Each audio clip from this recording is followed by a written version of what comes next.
نحي مرغني دنجي مسكويتا داماني سفني يوم بمسكا قدم كسف شكتا شركي بالحبوسنا زداسي كبارك ششاوي استبقي بس هني لنغير كبابني قطعه نهيوة ويني قطعه نهيوة ويني بسم الله ወልድ ወመንፈስ ቅዱስ አሐዱ አምላክ አሜን። ሰላም አምላክ ይብዛልኩም ናይ ዛይዳ ድህርመን ተከታተልቲ ከመይ ሓዲርኩም? ኣነ እግዚአብሔር ይመስገን ደሓነ ተባረከን ተቀደሰን ቀዳም ይግበረልና ይግበረልኩም ክቡራተይ ሎሚ ከም ተለመድ መንፈሳዊ ጽሑፍ ሒዘ መጸለኹ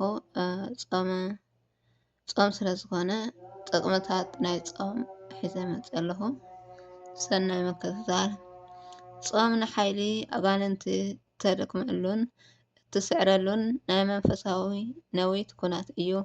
ጾም ሓደ ካብቶም ምስቶም ናይ ጸልማት ገዛእቲ ዝኾኑ ረቀቕቲ ኣጋንንቲ ተዋግኣይን ሓየሎምን እነድክመሉ እንስዕረሉ መንፈሳዊ መሳርያና እዩ። እዚ ከዓ ናይ ኩሉ ክብሪ በዓል ቤት ናይ ፍጥረታት ቆይታ ዝኾነ ክርስቶስ ብተግባር ምሂሩና እዩ።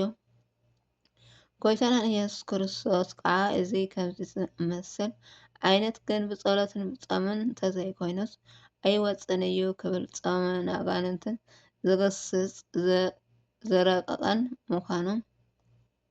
ዘርሕቐን ምዃኑ ኣረዲእና እዩ። ስለዚ ጾምን ኣጋንንትን እንስዕረሉ ፍላጸናን ጽንዕ ዋልታናን እዩ። ማቴዎስ ወንጌል ማቴዎስ ምዕራፍ 17:21 ጾም ሰብ ንመላእክቲ መሲሉ ዝነብረሉ ናይ ንጽህና ህይወት እዩ። ልዑል ባህሪ እግዚአብሔር ከም ምስልና መልክዕናን ሰብ ምስ ፈጠረ ብክብሪ ኣብ ገነት ኤዶም ኣስፈሮ ሕጊ ሰርዐሉ እታ ዝሃብ ሕጊ ከዓ እቲ ካሊእ ተፈቒዱልካ እዩ። ካብዚኣ ግን ኣይትብላዕ ማለት ጾም ትብል እያ። ከምዚ ገይሩ ከዓ በቲ ሕጊ ትመእዘዝ ንጽህና ሓልዩ ከም መላእክቲ ብቅድስና ኣመስገነ ክነብር ሓደጎ። ኣዳም እውን ንግዚኡ ተቐቢልዎ ከም ዝተባሃለ ክሕሉ ጀመረ። ሓልይዎ ክበቅዕ ድሕሪ 7 ዓመት ግን ብክፉእ ምክሪ እቲ ጸላኢ ጾም ዝኾነ ዲያብሎስስ ተታሊሉ ነቲ ከይበልዕ ዝተነገረቶ በልዐ። ብጾም ተሓልያ ዝነበረት ባህረ ንጽህናኣ ብዘይ ምጻም ኣጥፍኣ። ብዳሕራይ ዘመን እግዚአብሔር ወልድ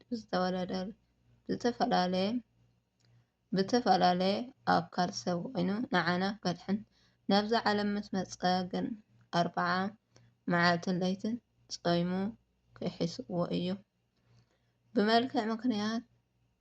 ብምብላዕ ምክንያት ተስዒሩ ንዘጥፍኦ ክብሪ ብጾም ምክንያት ንናይ ጥንቲ ጸላኢ ዝኾነ ዲያብሎስ ዓለል ስዒሩ እዩ። ከምቲ መርያም ካብ ፍጥረት እንከሎ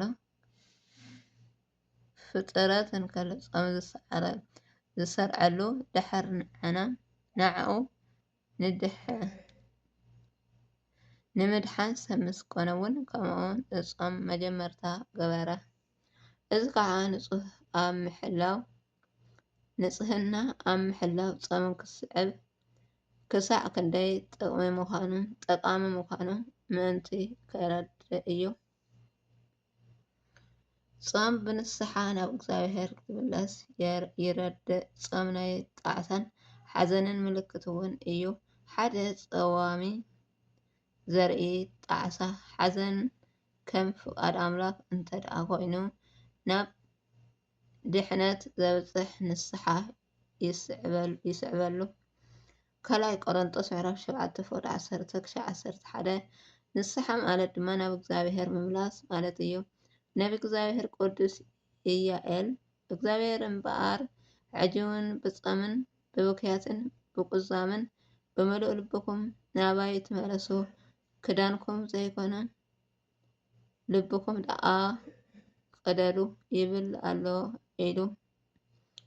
ኢሉ እቲ ትክክል ናብ እግዚአብሔር ምምላስ ክዳን ምቅዳድ ዋይ በኣፍ ልሳን ወይ እውን በኣፋዊ ልሳን ጥራይ ዘይኮነስ ንርእስካ ብጾም ሓሲንካን ብፍጹም ጣዕሳ ምሉእ ልብካ ሂብካን ምዃን የረድእ። እዚ ከዓ ናይ ሰብኣ ነነዌ ታሪክ እኩል መረዳእታ እዩ። ጾም ናይ ሰናይ ተግባር መሰረት እዩ። ካብ ጥንቲ ፍጥረት ሰብ ካብ ኣዳም ጀሚሮ ብምብላዕ ሓጢኣት ምክንያት ከም ዝኾነ ከምኡ ጾም ድማ ንምግባር ጽድቅን ትሩፋትን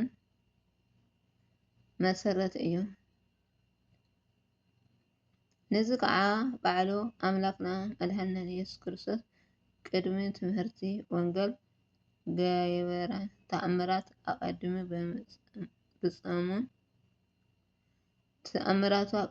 ብምጻም ምሂሩና እዩ።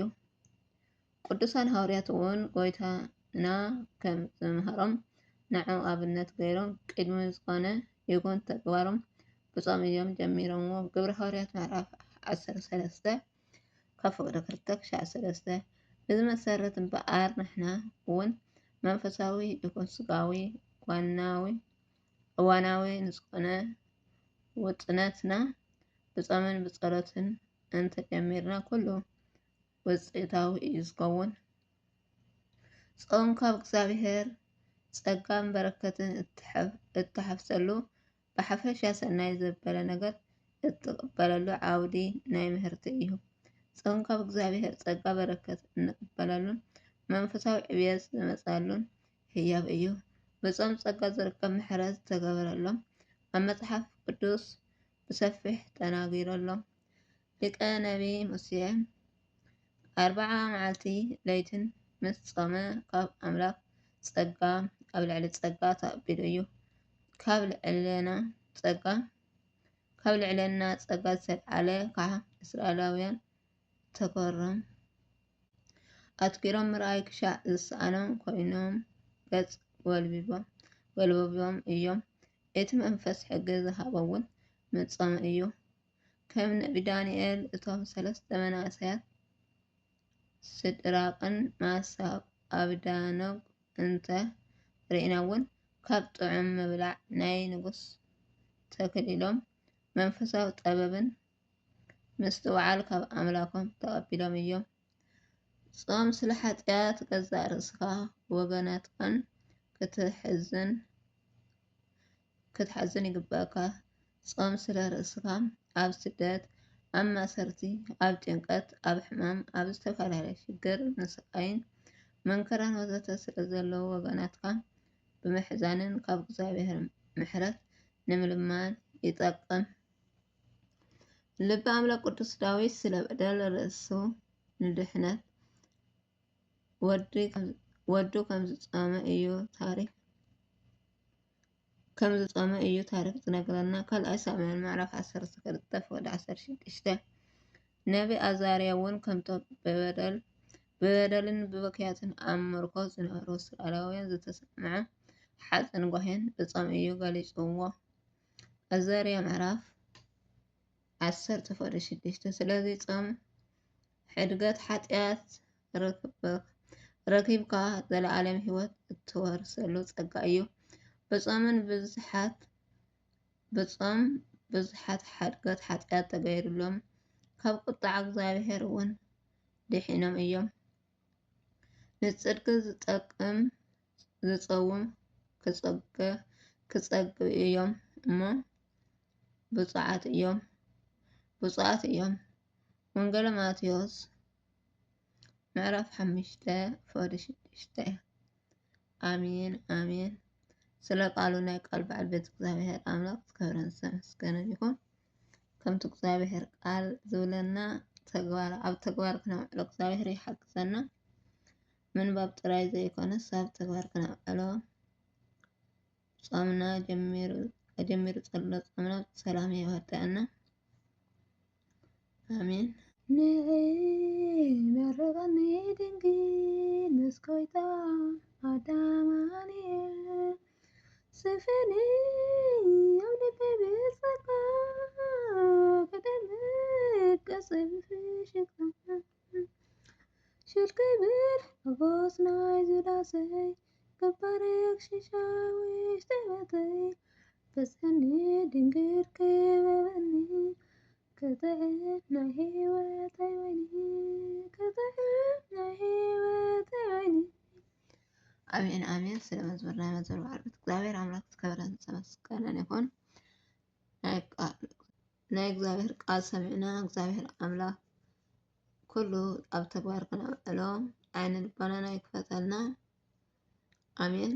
ዝነጥበን ዝኮነን በአፍቲ ቃል መላእክት አርጎ እግዚአብሔር ወለወላድ ድንግል ወለመስቀል ክቡር አሜን።